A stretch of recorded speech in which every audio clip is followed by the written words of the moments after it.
Good morning, children. Previous class we discussed about how important are dates under the topic how, when, and where. Today we are going to discussing about the topic which dates. I mean which dates are very important in our present days. By what criteria do we choose a set of dates as important? The dates we select, the dates around which we compose our story of the past, are not important on their own. They become vital because we focus on a particular set of events as important. If our focus of study changes, if we begin to look at new issues, a new set of dates will appear significant. Consider an example in the historians written by British historians in India.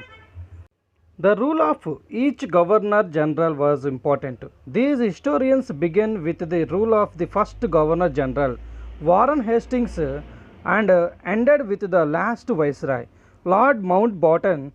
In separate chapters, we read about the deeds of others like Hastings, Wellesley, Bentinck, Dalhousie, Canning, Lawrence, Lytton, Ripon, Curzon, Harding, Irwin.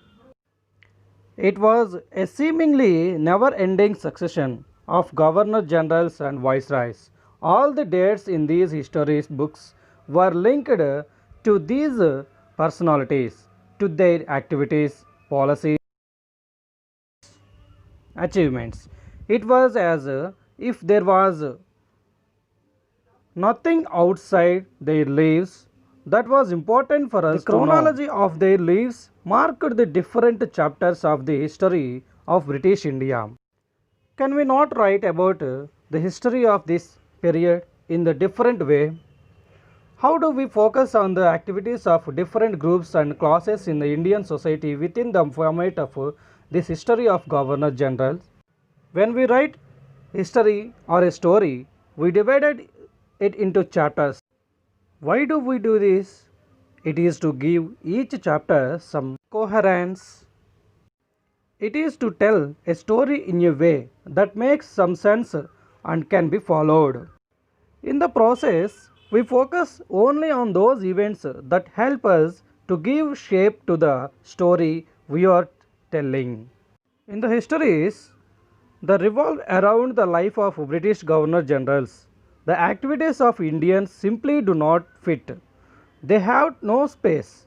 What then do we do? Clearly, we need another format for our history.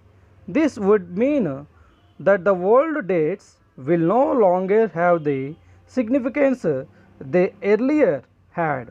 A new set of dates will become more important for us to know.